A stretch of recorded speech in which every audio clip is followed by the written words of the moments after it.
Sebelum sama-sama kita dengar firman Tuhan, kita berdoa dulu yuk. Bapa di surga, kami sungguh bersyukur kepadamu karena Tuhan begitu baik dalam hidup kami.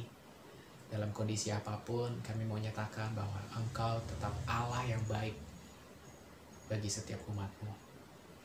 Pagi hari ini, hamba datang di hadapan-Mu Tuhan.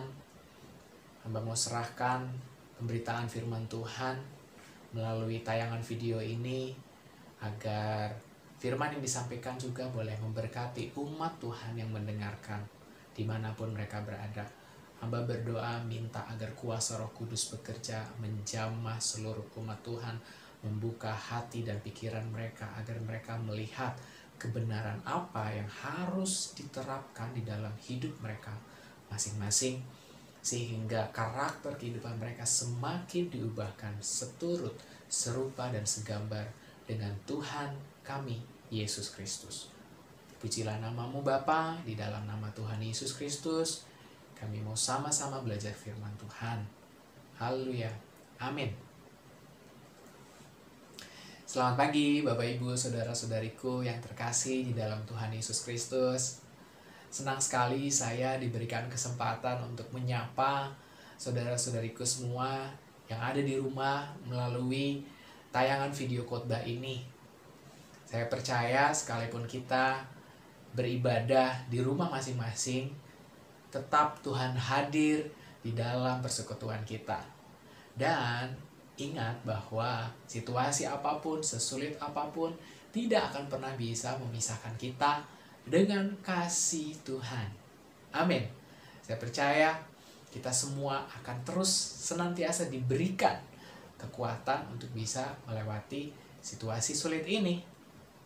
Saya juga ingin mendorong untuk setiap umat Tuhan yang menyaksikan tayangan ini, ayo dukung pemerintah untuk tetap ada di rumah dan memutuskan rantai penularan COVID-19. Agar apa? Agar saya, saudara, dan orang-orang di sekitar kita boleh diselamatkan. Dalam hal ini, kondisi kesehatan mereka tidak terganggu dengan keberadaan virus itu. Dan apapun yang terjadi, saya kembali ingatkan bahwa Tuhan kita tetap baik. Bapak Ibu, beberapa waktu lalu, ketika saya baru pertama kali belajar drum, ya masa-masa itu, ada seseorang yang pernah menyampaikan ini kepada saya. Sam, udahlah kamu gak usah main drum. Kamu ya kurang ini, kurang itulah. Gitu. Dan pada saat itu, yang saya rasakan cuma satu. Dia sedang merendahkan saya. Dan itu menjadi masalah buat saya.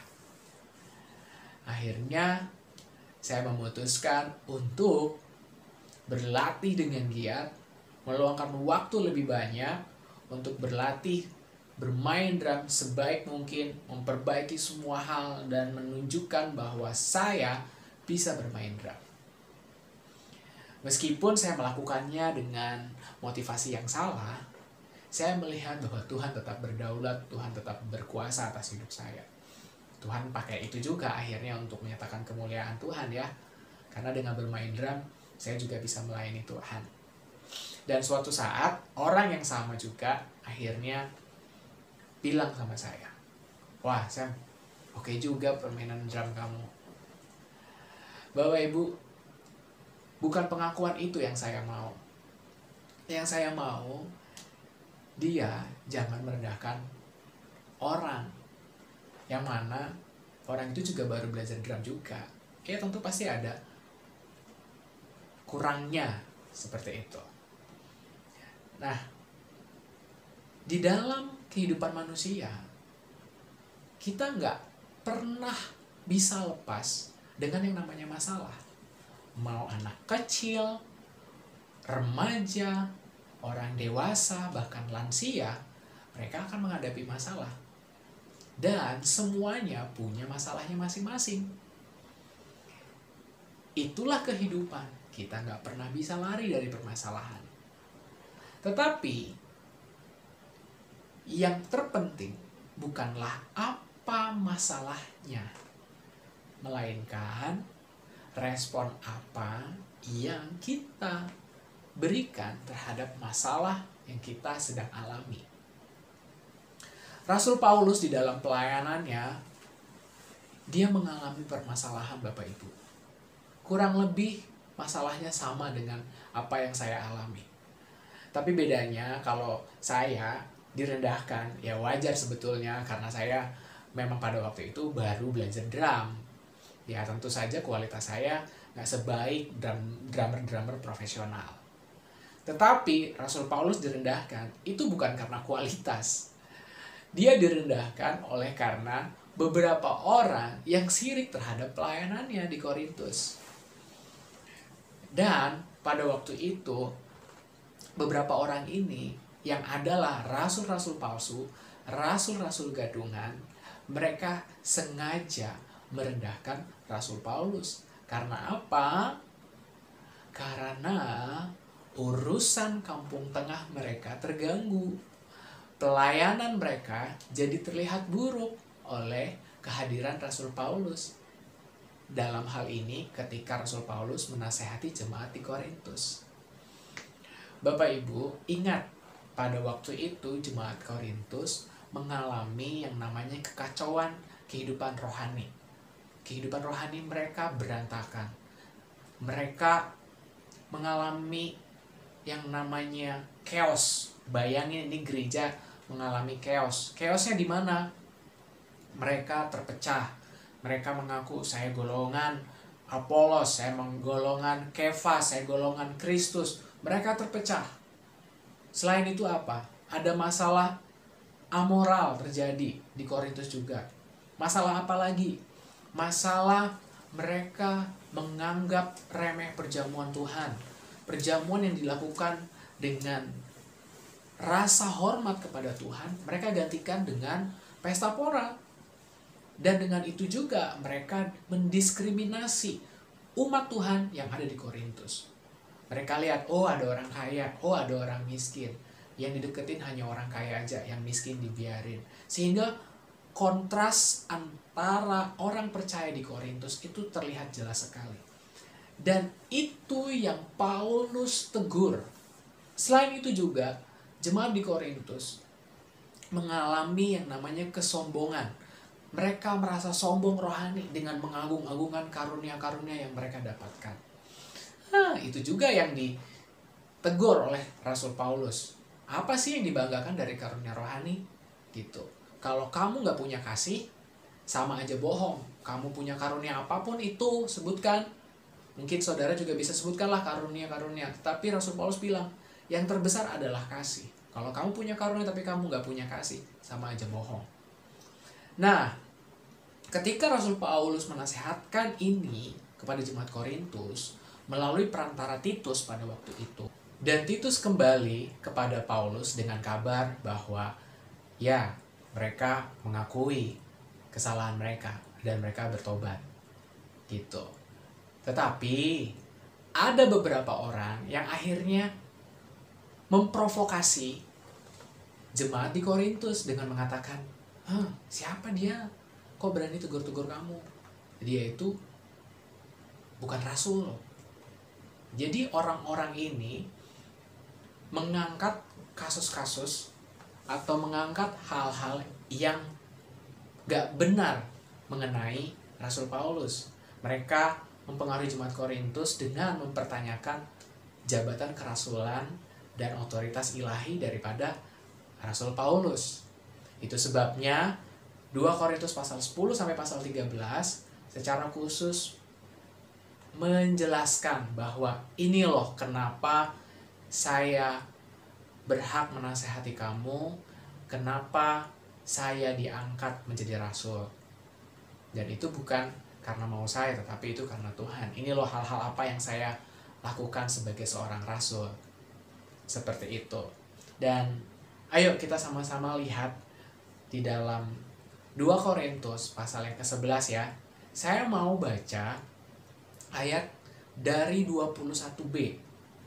Meskipun fokus kita nanti kepada ayat 28, Tetapi saya mau mengajak Bapak Ibu melihat dari ayat 21b.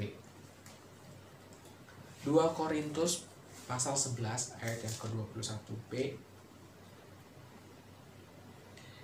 Tetapi jika orang lain berani membanggakan sesuatu, maka aku berkata dalam kebodohan, berani juga. Bapak Ibu, beberapa rasul gadungan itu akhirnya mereka memegahkan diri mereka. Mereka mempromosikan diri mereka di hadapan jemaat di Korintus. Karena apa? Dengan cara itu, jemaat di Korintus tetap berpegang pada rasul-rasul gadungan itu. Mereka melayani jemaat Korintus tetapi dengan motivasi yang salah, motivasi kepentingan pribadi. Mereka melayani untuk memanfaatkan jemaat yang ada di Korintus. Nah, Rasul Paulus tahu masalah ini. Dan akhirnya dia bilang, kalau kamu mempertanyakan kondisi kerasulan saya, kalau kamu mempertanyakan pelayanan yang saya kerjakan, nih saya sampaikan. Tapi bukan untuk memegahkan diri. Ini saya sampaikan untuk membuktikan bahwa apa yang dikatakan mereka itu tidak benar. Bahwa saya adalah rasul yang memang Tuhan pilih. Dan dengan jabatan kerasulan saya berhak menasihati kamu dan mengingatkan kamu kembali kepada Kristus. Maka ketika kita baca di ayat yang ke-21, dia jelaskan saya mengalami ini. Dan semua dia ceritakan bukan untuk memegahkan diri. Melainkan dia menceritakan hal itu dengan rasa malu. Dengan rasa bahwa kemegahan diri itu adalah sebuah kebodohan bagi Rasul Paulus. Tapi mau tidak mau dia harus sampaikan supaya jemaat di Korintus tahu dan tidak dipengaruhi oleh rasul-rasul gadungan itu. Poinnya di sini Bapak Ibu. Di awal saya mengatakan bahwa manusia nggak pernah lepas yang namanya masalah. Tetapi yang terpenting, bagaimana caranya kita di dalam meresponi permasalahan itu. Ada beberapa orang yang menghadapi masalah dan meresponi masalah dengan mengandalkan kekuatan dia sendiri. Bahkan dia membuktikan bahwa saya mampu menghadapi ini. Let's say ada seorang pengusaha yang menghadapi saingannya. Dengan kekuatan dia, dengan uang yang dia miliki, dia mau kalahkan saingannya itu. Dengan menghalalkan segala cara, termasuk memakai penjahat untuk menghancurkan lawan bisnisnya.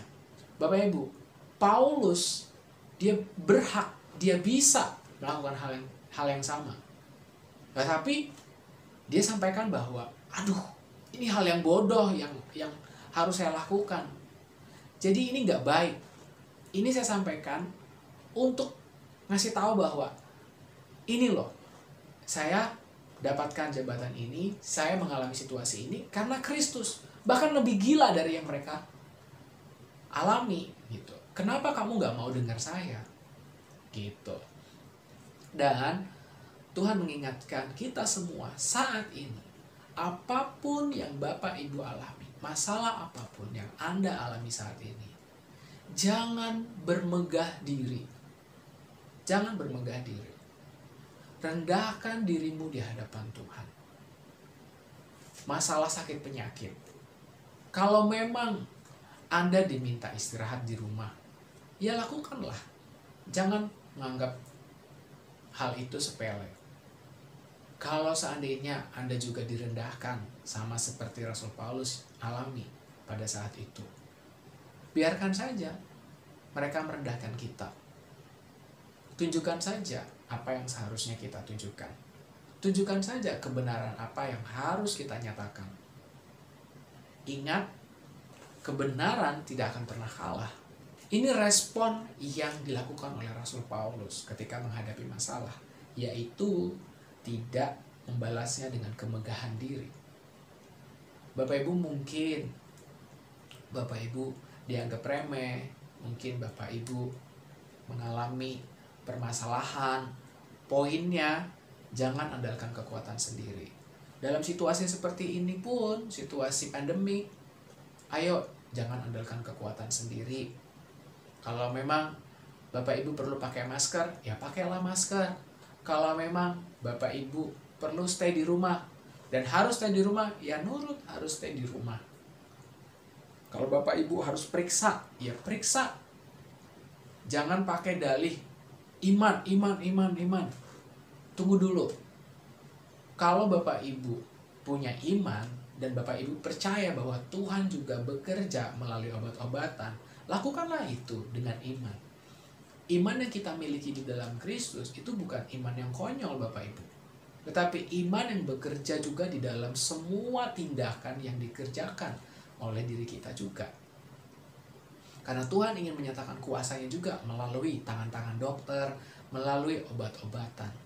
Ingat, kita juga akan melihat kuasa Tuhan bekerja di balik semua perantara itu. Amin.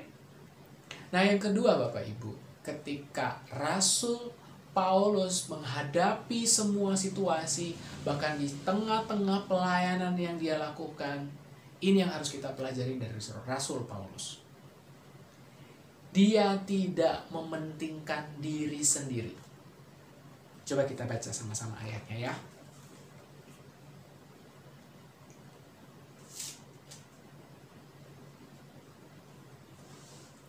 Ayat 22 sampai 28 dan 29. Apakah mereka orang Ibrani? Aku juga orang Ibrani. Apakah mereka orang Israel? Aku juga orang Israel. Apakah mereka keturunan Abraham? Aku juga keturunan Abraham. Apakah mereka pelayan Kristus? Aku berkata seperti orang gila. Aku lebih lagi. Aku lebih banyak berjerih lelah. Lebih sering di dalam penjara, didera di luar batas, kerap kali dalam bahaya maut. 5 kali aku disesa orang Yahudi. Setiap kali 40 kurang 1 pukulan. 3 kali aku didera, 1 kali aku dilempari dengan batu, 3 kali mengalami karam kapal, sehari semalam aku terkatung-katung di tengah laut. Dalam perjalananku aku sering diancam bahaya banjir dan bahaya penyamun, bahaya dari pihak orang-orang Yahudi dan dari pihak orang-orang bukan Yahudi, bahaya di kota, bahaya di padang gurun, bahaya di tengah laut, dan bahaya dari pihak saudara-saudara palsu. Aku banyak berjerih lelah dan bekerja berat. Kerap kali aku tidak tidur, aku lapar dan dahaga. Kerap kali aku berpuasa, kedinginan dan tanpa pakaian. Dan dengan tidak menyebut banyak hal lain lagi, urusanku sehari-hari yaitu untuk memelihara semua jemaat-jemaat. Ini poin yang harus saya sampaikan. Di mana di tengah situasi permasalahan yang dia alami, kesulitan-kesulitan yang tadi diucapkan, dia tidak mementingkan diri sendiri Bapak Ibu. Ini kualitas seseorang yang telah menerima anugerah dari Allah. Anugerah dari Allah, keselamatan yang kita terima dari Tuhan, sejatinya mengajarkan kita untuk tidak berpusat kepada diri sendiri. Mengapa? Karena apa? Karena Kristus mati buat kita. Untuk kepentingan kita Bapak Ibu, bukan untuk kepentingan dia. Sebenarnya dia punya hak juga menebus atau tidak menebus, tetapi dia tahu manusia perlu dipulihkan hubungannya dengan Tuhan. Dan anugerah yang diterima oleh kita semua harusnya selalu mengingatkan kita bahwa kita hidup bukan untuk diri kita sendiri, tetapi juga untuk orang-orang yang belum menerima anugerah itu, yang belum menerima kebaikan Tuhan itu. Kalau ada di antara orang percaya yang masih memusingkan kepentingan diri sendiri, mementingkan keinginan dia sendiri, mementingkan urusan dia sendiri, tanpa mempertimbangkan kepentingan orang lain, kepentingan orang-orang percaya, saya bisa katakan, mungkin dia belum merenungkan betapa dalamnya kasih Tuhan yang dia sudah terima.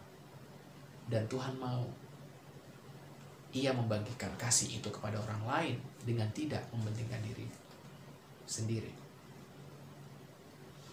Sikap kedua yang kita bisa pelajari dari Rasul Paulus, yaitu dia tidak mementingkan diri sendiri. Ayat 29. Jika ada orang merasa lemah, tidakkah aku turut merasa lemah? Jika ada orang tersandung, tidakkah hatiku hancur oleh duka cita? Betapa Rasul Paulus memperhatikan orang lain. Dia memiliki rasa empati yang begitu dalam terhadap orang-orang percaya di Korintus. Dia betul-betul memperhatikan kondisi mereka. Bahkan persembahan dari jemaat Korintus itu pun dia tidak terima. Dia hanya menerima persembahan dari jemaat-jemaat lain. Secara khusus dalam hal ini, ketika dia melayani di Korintus, dia menerima persembahan dari jemaat-jemaat di Makedonia pada waktu itu.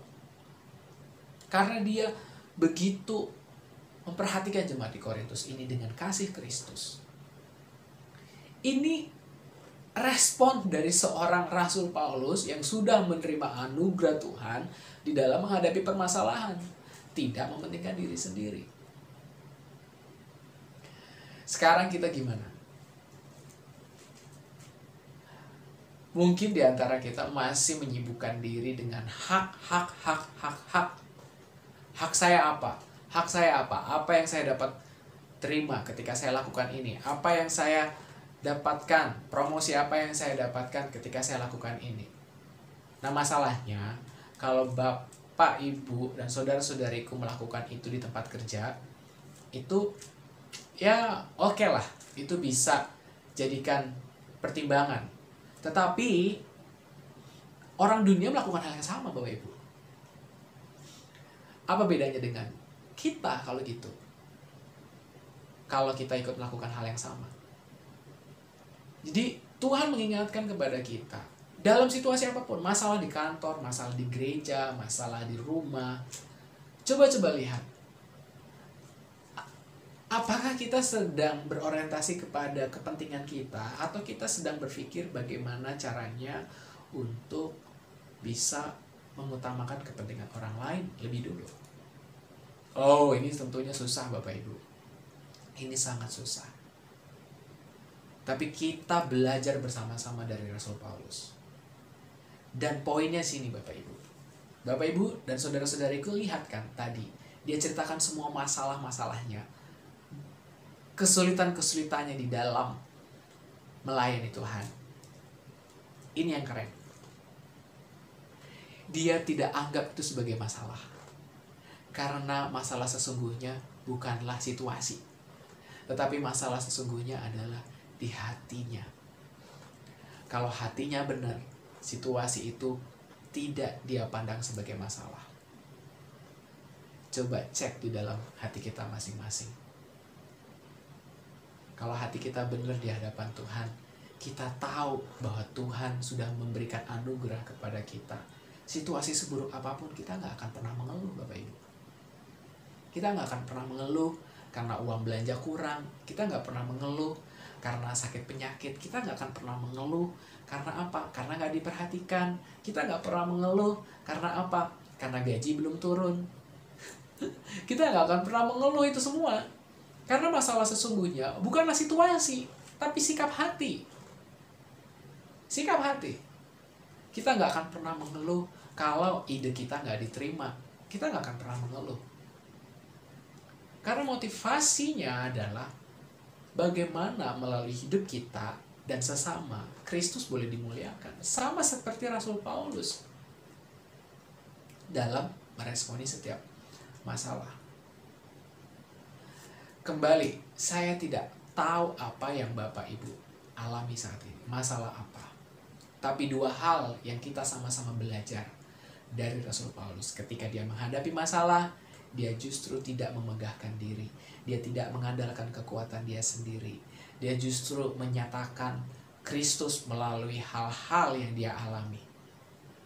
Kedua, ketika dia menghadapi masalah, dia pastikan orientasinya dia bukan pada diri dia sendiri, tetapi kepada kepentingan orang lain. dia tetap mengutamakan kepentingan orang lain. Dari dua hal ini saya mau sampaikan, sebetulnya masalah yang benar-benar jadi masalah adalah ketika orang percaya berpusat kepada diri dia sendiri. Bermegah diri adalah sikap berfokus kepada diri sendiri. Mementingkan diri sendiri itu juga sikap berfokus kepada diri sendiri. Tuhan tidak mau kita fokuskan hidup kita hanya kepada diri kita sendiri. Tuhan mau kita juga memperhatikan kondisi orang-orang percaya di sekitar kita. Sesama manusia, terlebih lagi orang percaya. Caranya gimana sekarang untuk kita terhindar dari jebakan ini? Jebakan untuk memegahkan diri, jebakan untuk mementingkan diri sendiri. Yang dapat kita kerjakan adalah Bapak Ibu, saudara-saudariku harus punya mindset, cara pandang, melihat secara khusus ini untuk orang-orang percaya bahwa mereka adalah orang-orang ciptaan baru yang diciptakan di dalam Kristus Yesus. Sama seperti kita juga diciptakan sebagai ciptaan yang baru. Kalau kita sudah bisa melihat mereka sebagai ciptaan yang baru, maka kita akan bisa menghormati mereka, tidak peduli suku apa, tidak peduli kondisi sosial apa yang mereka alami, tidak peduli ganteng atau cantik, tidak peduli warna kulit, tidak peduli pekerjaan, jabatan. Di hadapan Tuhan, kita semua sama, Bapak Ibu. Jadi dalam menghadapi situasi permasalahan dan kita terhindar dari jebakan memegahkan diri dan mementingkan diri sendiri, lihat orang-orang di sekitar kita, secara khusus orang percaya, sebagai orang-orang ciptaan baru di dalam Kristus Yesus. Maka dengan cara pandang itu dapat melahirkan sikap kerendahan hati di antara orang percaya, sehingga ketimpangan dan kontras yang terjadi di antara orang percaya tidak akan terjadi, dan orang-orang percaya, tubuh Kristus akan sama-sama bersatu. Kembali lagi kepada konteks jemaat di Korintus. Dalam situasi seperti ini, Rasul Paulus dengan tidak memegahkan diri dan tidak mementingkan diri sendiri, ia ingin tetap bisa menyatakan kasih Kristus melalui kehidupan dia. Mari kita sama-sama renungkan. Apakah kita saat ini masih suka membanggakan diri? Oh, saya jabatan ini, saya seorang pemimpin di perusahaan saya nggak terima ini kalau ada orang yang coba mengatur saya. Oh, saya punya harta yang banyak, saya nggak mau diatur-atur oleh orang lain. Bapak Ibu, apa sih yang kita punya kalau kita sadar bahwa semuanya itu karena Kristus? Apa sih yang perlu kita banggakan? Mungkin juga Bapak Ibu dan saudara-saudariku berpikir bahwa ini semua tentang saya, dan pokoknya saya gak bisa, ini jadwal saya gak bisa, ini itu. Yang berpusat kepada diri sendiri. Hari ini kita diingatkan, apakah orientasi kita adalah Kristus ketika menjalani itu, atau orientasinya kepada diri kita sendiri, sehingga kita tidak mau mengesampingkan kepentingan diri kita. Kekristenan mengajarkan kita untuk kita menaruh perhatian kepada sesama manusia dan terlebih lagi kepada orang percaya. Biarlah firman Tuhan ini menolong kita di dalam mengaktualisasikan anugerah Tuhan ketika kita menghadapi masalah, di dalam meresponi masalah. Bapak Ibu, sampai mati kita akan menghadapi masalah. Tetapi Tuhan menawarkan solusi. Tuhan menawarkan jalan alternatif, yaitu melalui kisah dari Rasul Paulus ini. Ketika kita menghadapi masalah, apakah kita berpikir kita bisa lalui itu dengan kekuatan kita sendiri, kita bermegah dengan kekuatan kita sendiri, atau kita lakukan itu, kita responi masalah dengan berpusat kepada diri kita sendiri, mementingkan kepentingan diri kita sendiri.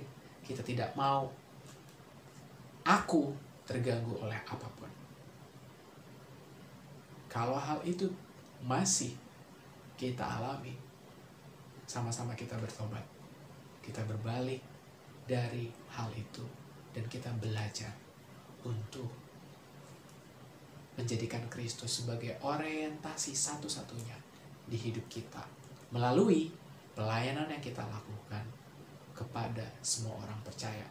Dalam hal ini kepada tubuh Kristus yang ada di Gereja Baptis Indonesia Rosipina.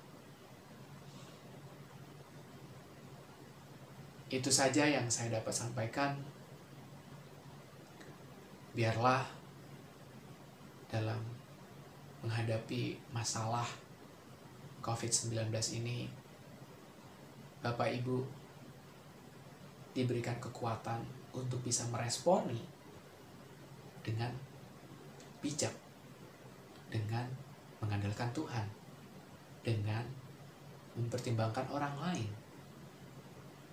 tidak mementingkan diri sendiri.